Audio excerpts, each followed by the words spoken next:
Dewan Hakim yang terhormat, perkenankan saya untuk menyanggah ucapan dari jaksa.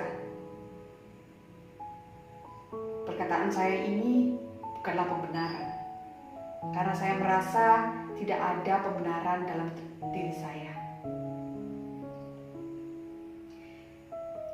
Dan izinkan saya untuk berbicara tanpa ada yang memotong dan juga tanpa ada yang menyela dari ucapan saya. Karena ini adalah hitam putih diri saya, merah biru diri saya, dan juga belang loreng kehidupan saya. Nama saya Sumarah. Umur saya kurang lebih 36 tahun. Saya seorang TKW. Saya seorang perempuan. Saya seorang pembunuh dan saya seorang pesakitan.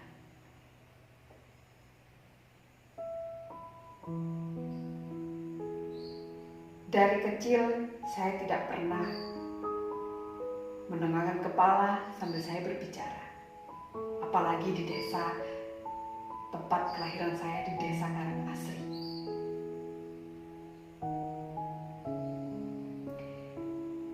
Di mana kegegupan itu dimulai saat Pak Kasiri, guru madrasah saya, sedang menerangkan.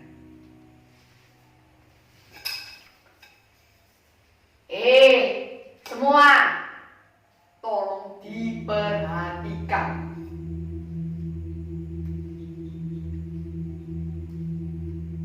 Bahwa banyak jenderal yang dibantai secara tidak manusiawi oleh para antek-antek PKI. Maka karena itu, karena organisasi ini tidak berperi kemanusiaan dan juga kecil, dan boleh berkembang di negara tercinta Indonesia.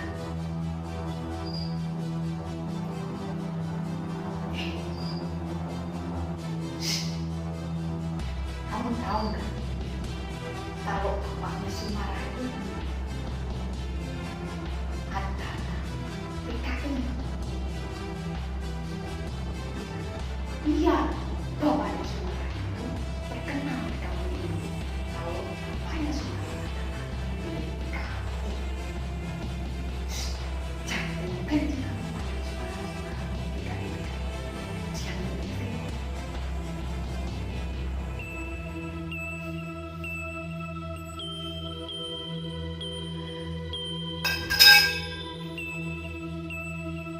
Bapakku bukan PKI.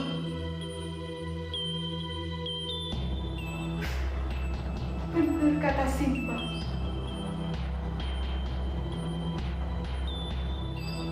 Kalau saja Bapak tidak menderek kelapa, tidak mengantarkan gula, tidak menjadi kusir andong, tidak mungkin Bapak sekarang menjadi tokoh PKI. Tak mungkin Bapak seperti ini. Ini rasanya aku pergi dari ruangku ini, tapi aku tak mungkin. Kalau saja Bapak tidak mengatakan gula kepada Bapak Sito, tidak akan mungkin dicurigai kalau itu antek PKI. Benar kata Simbo. Simbo tidak tahu apa-apa. Yang kemudian dari luar rumah memanggil nama Bapak. Suliman, kamu antek PKI. Suara itu masih membekas di telinga Simbo.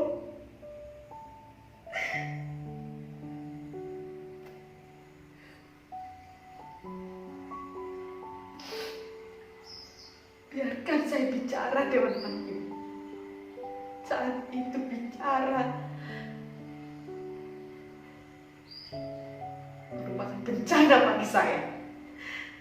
Karena saat itu bicara bencana bagi Simbo, bencana bagi majikan saya.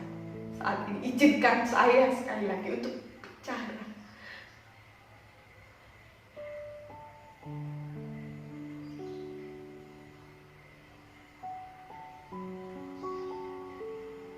tidak lama,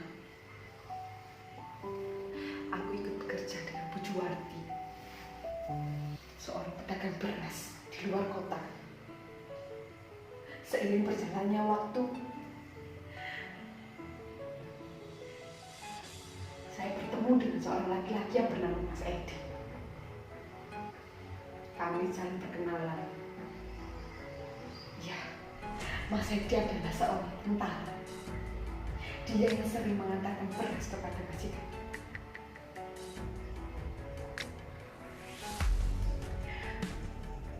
Ternyata Mas Edi juga menaruh hati kepada saya.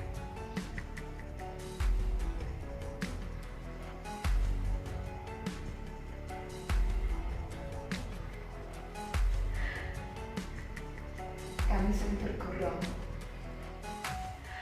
saling menyapa, karena memang sering bertemu dengan Mas Edi. Tapi tidak lama kemudian Mas Edi mundur secara teratur akibat ia telah mengetahui riwayat keluarga saya. Laki-laki nama hitam bapak menggelapkan nama saya. Hancur sudah cinta saya, perasaan saya. Mas Edi tidak akan mungkin menikahi wanita seperti saya.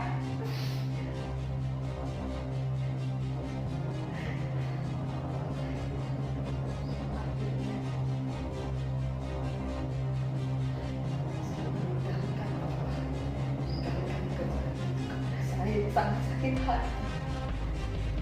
Laki-laki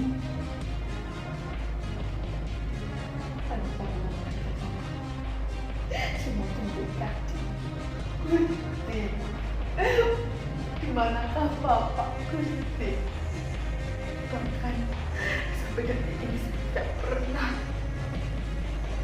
menemuinya.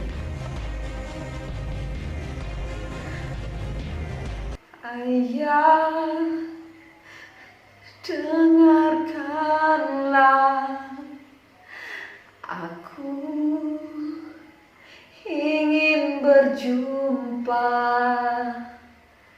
walau hanya dalam mimpi.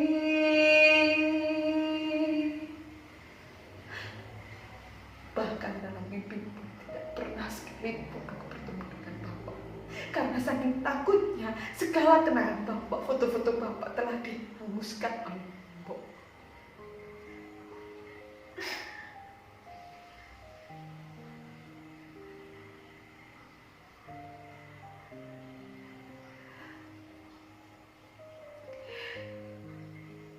Saat itu saya memberanikan diri untuk mendaftarkan sebagai seorang TKW. Segala kebutuhan untuk pendaftaran administrasi telah saya penuhi. Kantor ketenagakerjaan, kantor apapun, dinas sosial atau apalah itu, telah aku penuhi. Lebih gampang lagi aku menghubungi Pak Lurah untuk meminta surat pembersihan nama. Hanya dengan memberikan 200.000, semuanya sudah beres. Paspor dan segala macam. Walaupun aku membayar dengan 3 kali lipat lebih mahal dari biaya normalnya.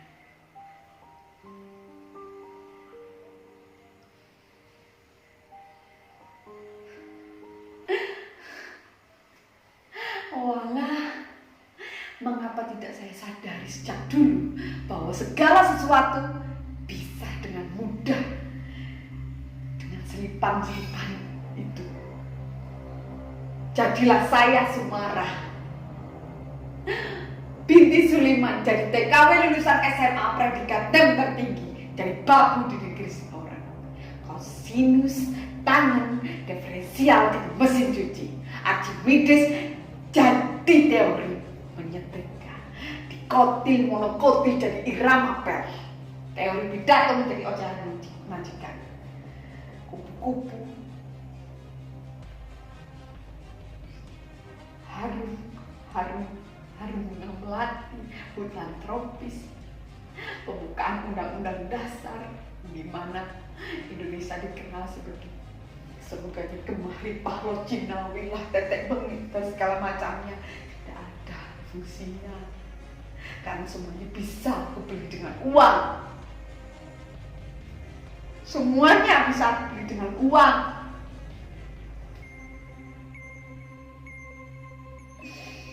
Di negeri sendiri saya menjadi rakyat simpan setengah gelap.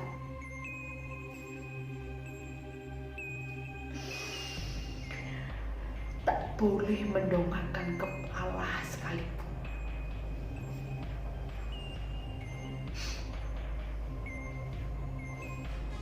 Di negeri sendiri saya didepak sana, didepak sini. Kutip bayang-bayang yang dihitamkan oleh mereka untuk menggelapkan nama saya.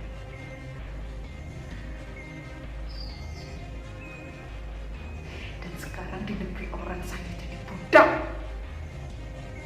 menjual impian untuk hidup lebih baik di negeri orang.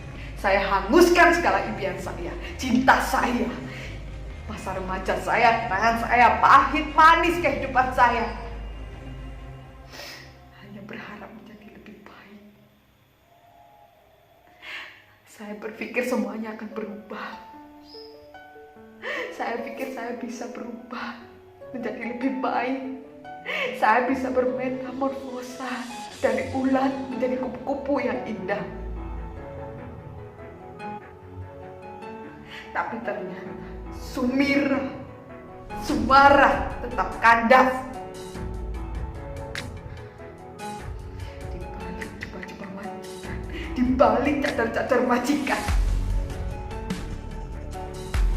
segala nasib saya kandas. Saya disiksa. Gaji saya setahun hilang hanya untuk tetek bengek administrasi, bencana ini, bencana itu, ini. Dan saya diperkosa seperti budak yang dihalang, dibinatangkan. Tahun-tahun saya cuma diselipkan di negeri sendiri. Kepala saya tidak boleh menyembul di antara kerumunan orang. Apakah di negeri orang saya masih dimenatakan? Tidak. Kesadaran itu muncul secara tiba-tiba.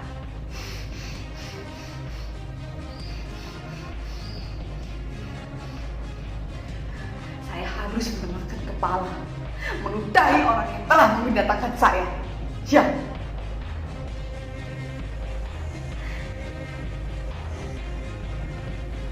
Mengangkat tangan dan juga mengambil pisau saya dan langsung menajamkan di mata jantung. Ya, jika itu saya bunuh. Saya benar-benar gelap saat ini.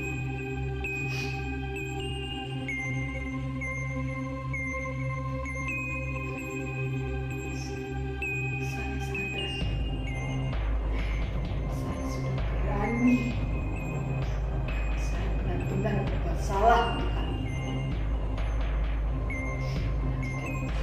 Dan segala harapan saya terhadap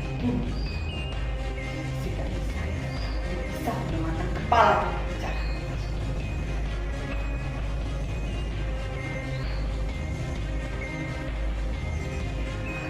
Break the broken, unsay the spoken word, find hope in the hopeless.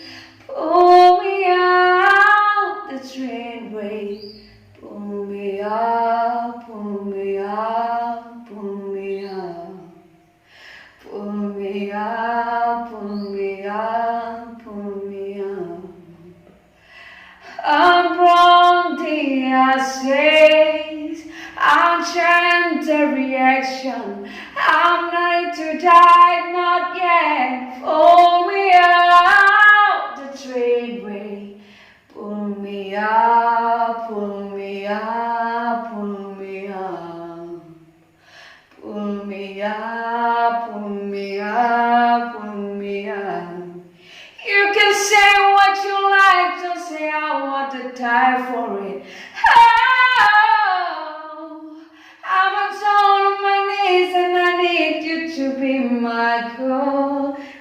my heart, be a savior who can. Saya sadar, saya akan divonis mati. Saya tidak butuh pembela, saya tidak butuh penasihat hukum. Karena tidak ada lagi yang bisa diperas dari bambu.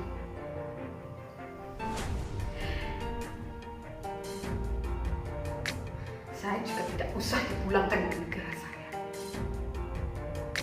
Dan saya tidak mau diadili di negara saya. Karena persoalan akan menjadi sangat rumit.